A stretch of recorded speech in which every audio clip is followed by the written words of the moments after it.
June 6, 1944, 7:30 hours. The decision was already made when the gray light reached the beaches of Normandy. On a low dune overlooking Sword Beach, Bernard Montgomery stood with his senior staff. Maps lay flat against the wind. Radios carried fragmented reports from the surf line. There was no debate, no request for further clarification, no adjustment for uncertainty. Montgomery stated the objective plainly. Caen would be taken within 24 hours. The officers present understood what that meant. This was not an estimate. It was a commitment. Major General Richard Gale listened without comment. Lieutenant General Miles Dempsey absorbed the order without protest. Divisional commanders waited for details that never came. Montgomery did not invite discussion. He did not ask for alternate contingencies. The plan, as designed, would be executed as written. The directive was simple in structure and rigid in execution. Infantry and armor would advance together. No unit was to move faster than its neighbor. Bridges over the Orne would be secured in sequence. The city would be entered deliberately, not rushed. Montgomery emphasized control over momentum, coordination over initiative. Casualty figures were acknowledged, calculated, and then set aside. Discipline and adherence to timetable were identified as the decisive factors. By the time the first landing reports arrived confirming troops ashore, Montgomery repeated the promise. Caen by nightfall. Liaison officers carried the assurance back through the command chain. Radio operators relayed it across the beachhead. The message did not change with each transmission. The city would fall on the first day. What mattered most was what was not said. No allowance was made for German armored reaction. No contingency was offered if resistance stiffened. No authority was delegated for deviation from the prescribed pace. Speed was treated as a liability. Initiative was viewed as a risk to cohesion. The operation was framed as a controlled progression, not a race against enemy reinforcement. From the vantage point of that dune, Montgomery surveyed the expanding lodgements along the coast. Wreckage already littered the sand. Smoke drifted inland. None of it altered the decision. The promise remained intact because it could not be revised without admitting uncertainty, and uncertainty had no place in the command room that morning. The decision was singular, absolute, and publicly owned. It bound every subordinate action that followed. It fixed expectations not only for the troops advancing inland, but for the political leadership and alliance partners watching from afar. In that moment, before the battle for Caen had truly begun, the outcome was already constrained by a timetable that would not survive contact with reality. At that moment, the military opportunity was narrow, fragile, and real. Caen was not simply a symbolic objective. It was a structural hinge in the German defensive system east of the invasion beaches. Roads radiated south toward Falaise, east toward the Seine, and west toward Bayeux. Rail lines converged through the city, tying German logistics in Normandy to the interior of France. Whoever controlled Caen controlled maneuver space. Whoever lost it early lost the ability to organize a coherent armored defense north of Paris. On the morning of June 6th, German forces positioned to defend Caen were limited and disjointed. Elements of the 716th Infantry Division were thinly spread, designed to delay, not stop, a determined thrust. Coastal defenses had absorbed the first shock. Communications were degraded. Command cohesion was fractured by air attacks and naval gunfire. The heavier German formations that would later define the battle were not yet in position. Critically, the German Armored Reserve was still in transition. The 21st Panzer Division was present but dispersed, constrained by Allied air superiority and uncertain orders. The elite SS Panzer divisions that would later harden the Caen perimeter were moving, refitting, or awaiting authorization to commit. Their concentration was not immediate. It depended on time. Time was the variable the Allies briefly controlled. The terrain north of Caen offered a fleeting advantage. While Normandy would later become synonymous with bocage warfare, the approaches east of the Orne were comparatively open. Armor could maneuver. Infantry could advance without being immediately canalized into hedgerow-killing zones. A rapid penetration toward the city's outskirts, even without full consolidation, would have forced the Germans into reactive defense rather than deliberate preparation. Allied material superiority was already decisive. Naval gunfire dominated the coastal belt. Tactical air power operated with near impunity. German movement by day was hazardous. Supply columns were vulnerable. Communications were unreliable. A fast-moving ground advance would have compounded these effects, disrupting German command cycles faster than they could be repaired. The Allied forces on Sword and Juno beaches possessed sufficient strength to exploit this window. British and Canadian divisions were fresh, well-supplied, and trained for combined arms operations. Armored brigades were available to support infantry beyond the beachhead. Airborne units had secured key crossings over the Orne, reducing the risk of counterattack from the east. The operational conditions favored momentum. The logic was straightforward. Speed would deny the enemy time to concentrate. Surprise would persist inland longer than anticipated. Force concentration at the decisive point, rather than uniform pacing across the front, could fracture German defenses before they solidified. Even partial penetration into Caen's northern districts would have forced a German withdrawal or a hasty, costly counterattack under unfavorable conditions. Delay carried a predictable cost. Every hour allowed German commanders to assess the situation. Every pause permitted the arrival of armored units previously held back by uncertainty. Every cautious synchronization of units reduced operational shock. The German system was not strong, but it was resilient if given time to organize. The opportunity, therefore, was not unlimited. It did not guarantee an easy victory or minimal losses. It offered something more precise, the chance to dictate tempo, to force the Germans to fight before they were ready, to trade Allied speed and initiative for German confusion and fragmentation. That opportunity existed on June 6th and into June 7th. It depended on accepting asymmetry of movement, tolerating uneven progress, and allowing forward elements to outrun methodical coordination. It required embracing the risk of disorder to impose greater disorder on the enemy. Militarily, the window was identifiable and measurable. It was defined by German dislocation, Allied dominance in the air, and the geography of the Eastern Lodgment. It was not theoretical. It was present, brief, and perishable. Once the decision favored deliberate pacing over exploitation, the window began to close. And once it closed, Caen ceased to be an objective of maneuver and became a problem of attrition. Montgomery's preparation for the capture of Caen was exhaustive, deliberate, and internally consistent. For months before June, he had shaped the operation down to controlled detail. Supply dumps were positioned to sustain steady advances rather than rapid exploitation. Artillery timetables were synchronized across corps boundaries. Infantry and armored formations rehearsed set-piece cooperation, emphasizing alignment and mutual support. Montgomery believed that wars were won not by speed, but by eliminating uncertainty before the first shot was fired. His confidence was rooted in experience.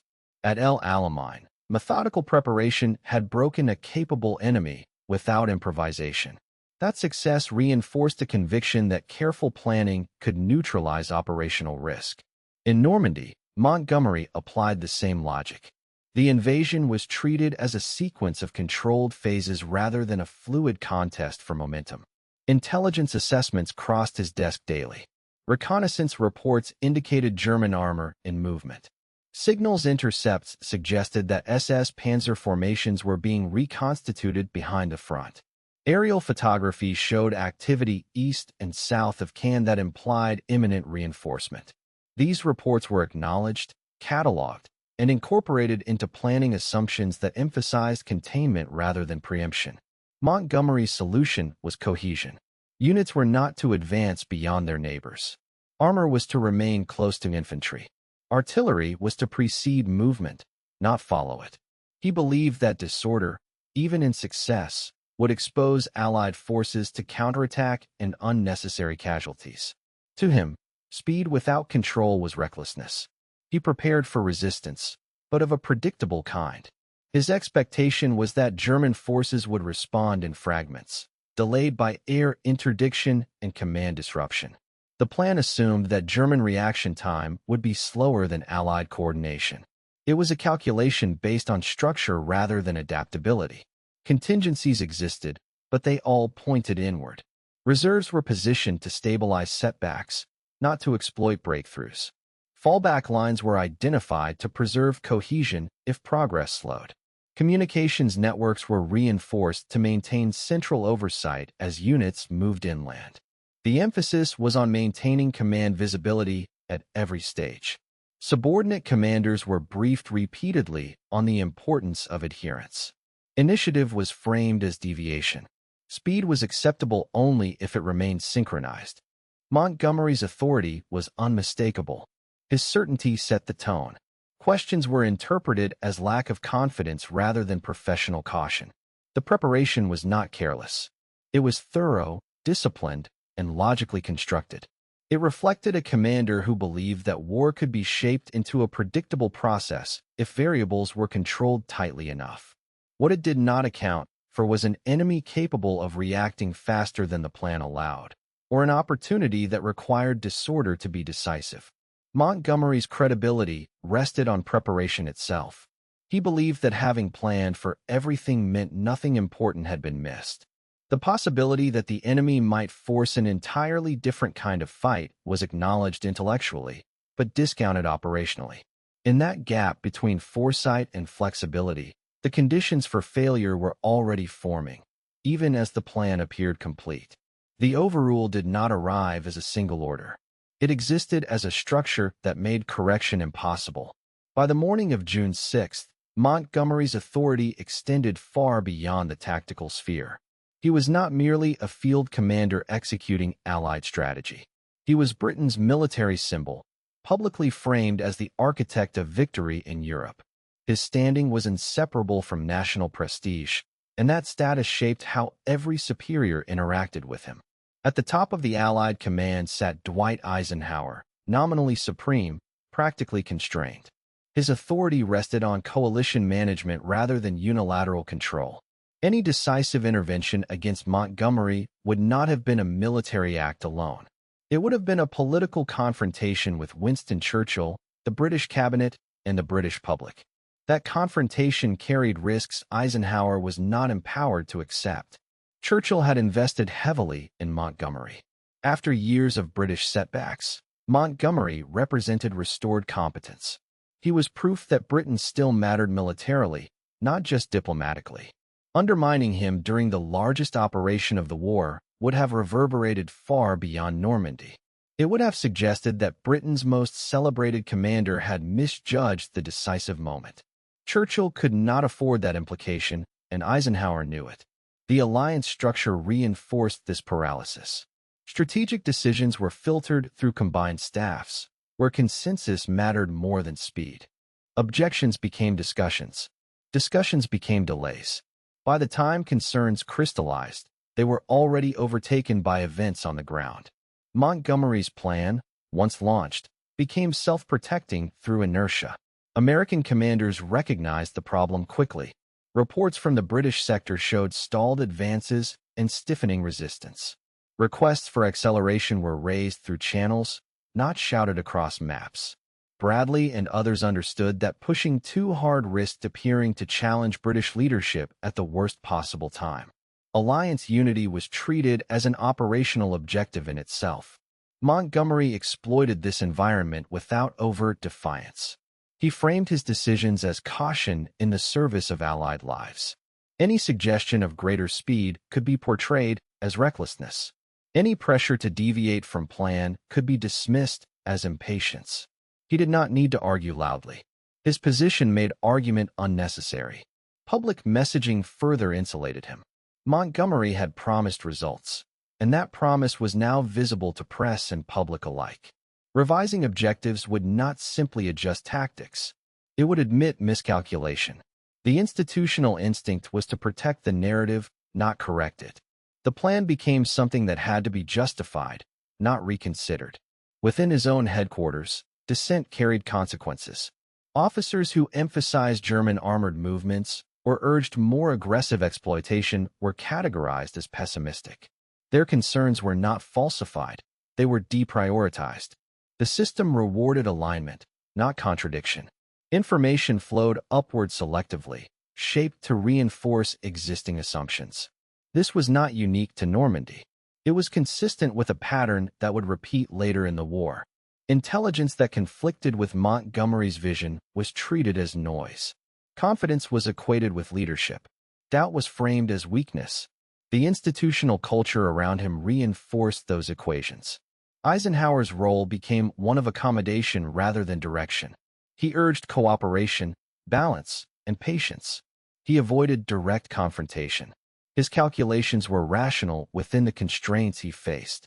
A fractured alliance would have been a strategic disaster. Preserving cohesion took precedence over correcting a flawed operational approach. The result was an overrule without an order. Military logic argued for speed. Political logic imposed restraint. Institutional fear discouraged intervention. No one explicitly commanded Montgomery to slow down. He did not need to be told.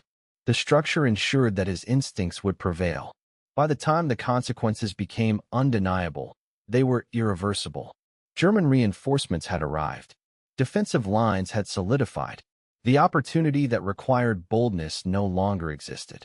What remained was an attritional problem that fit Montgomery's method perfectly, even as it validated his original caution. The decision to prioritize alliance stability over operational correction was not irrational. It was deliberate. It reflected the reality that wars fought by coalitions are governed as much by perception and prestige as by maneuver and firepower. But that choice came with a cost. And that cost would be paid not in conference rooms or press statements, but on the approaches to Caen, where the logic of politics collided with the arithmetic of combat. The consequences unfolded with methodical inevitability. The first day ended without Caen. The second confirmed that it would not fall quickly. German resistance, initially fragmented, hardened into coherent defense as armored formations arrived on schedule. What had been expected to collapse instead organized, anchored by terrain and reinforced by time. The delay transformed the operational environment before Allied commanders could recalibrate. SS Panzer units moved into position faster than anticipated. Their arrival changed the character of the fighting. British and Canadian formations advancing under the assumption of thinning resistance encountered prepared defenses instead. Armor that had been expected to exploit open ground now faced dug-in anti-tank positions. Infantry that had anticipated forward movement became pinned in narrow corridors shaped by hedgerows and villages. The bocage amplified every hesitation. What had been a maneuver space became a system of compartments, each requiring deliberate clearance. Momentum vanished. Progress was measured in hundreds of yards rather than miles.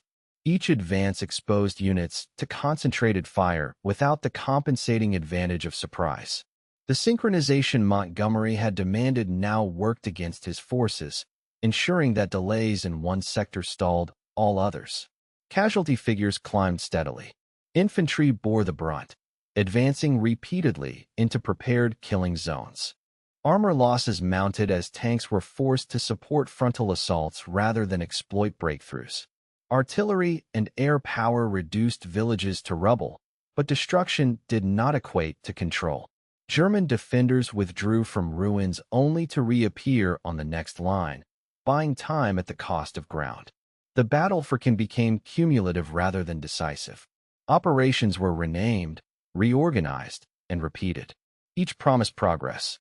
None delivered resolution. The city's northern approaches became synonymous with attrition. British and Canadian units cycled through the line, their effectiveness eroded by constant engagement. Replacement troops arrived with less training, absorbing losses that veteran units had already endured. Strategically, the delay imposed broader consequences. The eastern anchor of the Allied front failed to advance as planned, forcing American forces in the west to assume disproportionate operational responsibility. The burden of maneuver shifted.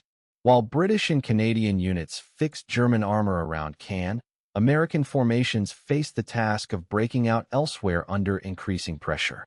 German commanders exploited the situation. Time allowed them to rebuild command coherence. Defensive belts were established in depth. Counterattacks, though costly, disrupted Allied planning cycles. The enemy did not need to defeat the invasion. They only needed to slow it. Montgomery's methodical approach, intended to minimize loss, produced sustained exposure instead. By late June, Caen was no longer a primary objective in the sense initially promised. It had become a gravitational center that absorbed manpower, material, and attention. Each additional effort to take it justified the last. Withdrawal was unthinkable. Acceleration was impossible. The campaign locked into a pattern of attack, stall, reorganization, and renewed assault. The physical city suffered accordingly. Artillery and bombing leveled entire districts. Civilian casualties mounted. Infrastructure was destroyed not because it held decisive military value, but because it lay between attacking forces and an objective that had become symbolic through repetition. The city ceased to function as terrain and became an obstacle to be reduced by fire. Allied cohesion at the command level began to strain. American officers observed the disparity between initial promises and ongoing reality. Frustration remained largely private, filtered through diplomatic restraint. Open challenge would have threatened alliance stability. The price of unity was silence. Operational dissatisfaction was absorbed rather than expressed. Montgomery's public posture did not change. The campaign was presented as intentional, as fixing German forces in place to facilitate breakthroughs elsewhere. This reframing aligned with outcomes already in progress. Attrition was redefined as strategy. Delay was justified as necessity. The original timetable quietly disappeared from official discourse. Meanwhile, German forces paid a heavy price, but one they were willing to accept. Holding Caen tied down Allied strength that could not be employed elsewhere. Every week gained allowed defensive preparations deeper in France. The Germans did not need victory. They needed time. The Allied decision-making structure delivered it to them. By the time Caen finally fell in late July, the operational context had changed entirely. The city was taken not through maneuver, but through overwhelming destruction after weeks of grinding combat. The original opportunity, seizing it before German armor consolidated, was irretrievable. What remained was exhaustion on both sides and a battlefield stripped of initiative. The human cost was unmistakable. Tens of thousands of Allied casualties were incurred in a fight that had been projected to last a day. Units emerged depleted, their combat power diminished by sustained attrition. The psychological toll was less visible, but no less real. Confidence eroded not because the troops lacked resolve, but because promises had proven hollow.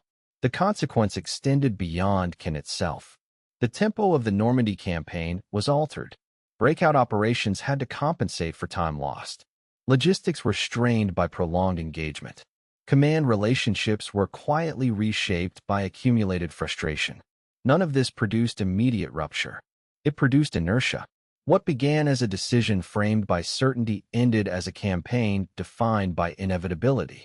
Once momentum was surrendered, it could not be reclaimed on demand. The cost of caution revealed itself incrementally, paid daily, without a single moment of collapse or clarity. The consequence of the decision was not catastrophe. It was something more enduring. A prolonged expenditure of lives and resources to achieve what had once been briefly attainable with far less.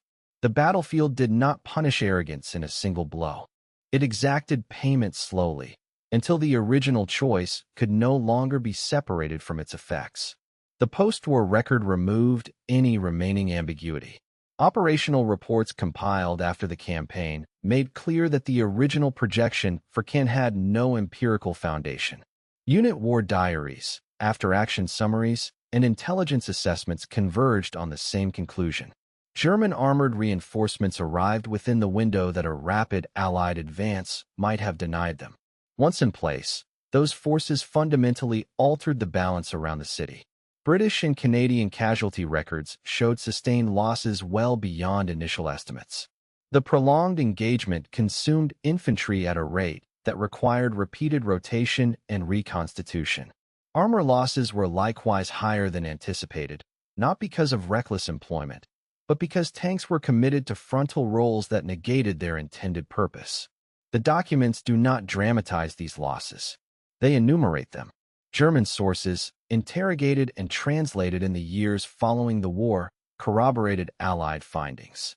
Commanders of the SS Panzer divisions stated plainly that the pace of the British advance allowed them to establish layered defenses around Caen. They described surprise at the lack of sustained exploitation in the first 48 hours. What they expected was pressure. What they received was time. Montgomery's own post-war writings acknowledged difficulty without accepting miscalculation. He framed the Battle for Caen as a deliberate fixing action, essential to drawing German armor east while American forces prepared a decisive breakout elsewhere. This interpretation aligned with eventual outcomes, but not with the stated intent on June 6. The record preserves both claims. It does not reconcile them. American memoirs and official histories were more direct. Senior officers described growing frustration with the gap between promise and performance.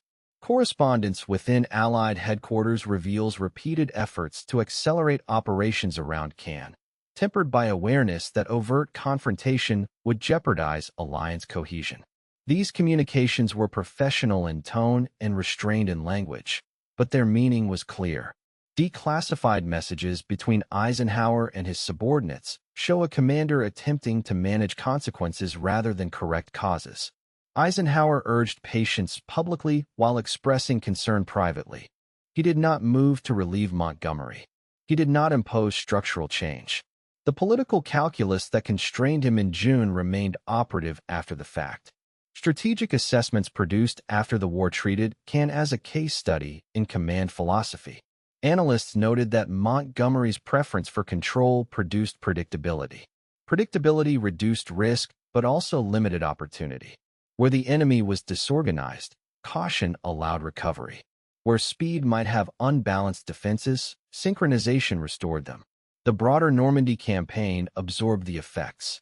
American forces compensated through aggressive maneuver in the West, culminating in breakout operations that ultimately achieved what Caen had not. This redistribution of effort was effective, but it was reactive. It did not negate the cost incurred earlier. It redistributed it. Historians examining casualty distributions noted the concentration of loss in the Caen sector relative to operational gain. The figures were not catastrophic in isolation. They became significant in context. They represented expenditure without proportional acceleration of the campaign's end. Time was bought elsewhere at the price of blood in front of Caen. What the post-war record does not support is the idea that the outcome was inevitable from the start. German commanders did not describe the defense of Caen as assured. They described it as opportunistic. The opportunity was created by Allied pacing. It was exploited with professionalism and resolve, but it was not gifted by fate. In hindsight, the decision to privilege method over momentum appears not as a neutral preference, but as a defining constraint. It shaped the battle's duration, its cost, and its strategic ripple effects. None of this required speculation. The documents speak plainly. The record closes the gap between intention and result. It shows what was promised, what was delivered, and what intervened. It does not assign malice. It records consequence. By the standards of post-war analysis, the Siege of Caen stands as confirmation that decisions made to preserve control can, under certain conditions, surrender initiative instead. The documents do not argue this point. They demonstrate it. The case closes cleanly. A city was promised within 24 hours. It was taken after 6 weeks. The difference was not chance. It was the product of a decision made before the first shot inland was fired. Montgomery chose control over momentum. He imposed synchronization where asymmetry was required. He treated speed as a danger rather than an asset. That choice fixed the tempo of the battle before the enemy could. German forces did not defeat the plan. They adapted to it. The opportunity existed. It was brief, imperfect, and measurable. It required tolerance for disorder and acceptance of risk. That requirement was rejected. The window closed. What followed was predictable. Attrition replaced maneuver. Time replaced shock. Losses accumulated without decision. Caen became a magnet for men and material because withdrawal was politically impossible and acceleration was institutionally constrained. The campaign conformed to the method that had been chosen, even as that method negated the original objective. Political protection ensured continuity. Alliance stability overruled operational correction. No decisive intervention followed because the cost of intervention was judged higher than the cost of delay. That calculation preserved unity. It did not preserve momentum. The outcome was not catastrophic. It was costly. The city fell. The invasion succeeded. But success arrived later, heavier, and more expensively than promised. The price was paid incrementally, without drama, across weeks of fighting that need not have been prolonged. Montgomery retained command. The narrative adjusted. The timetable disappeared. The justification evolved. The record did not. This was not a failure of courage or competence at the tactical level. It was a failure to exploit time when time mattered most. The system rewarded certainty and punished deviation. The battlefield enforced the consequences. Confidence became constraint. Method became inertia. Opportunity became attrition. The decision stands as documented. The outcome stands as recorded. No correction followed because no correction was permitted. The verdict is final. If you want more closed-case examinations of command decisions and their consequences, subscribe. If you disagree, leave a comment. The record will still stand.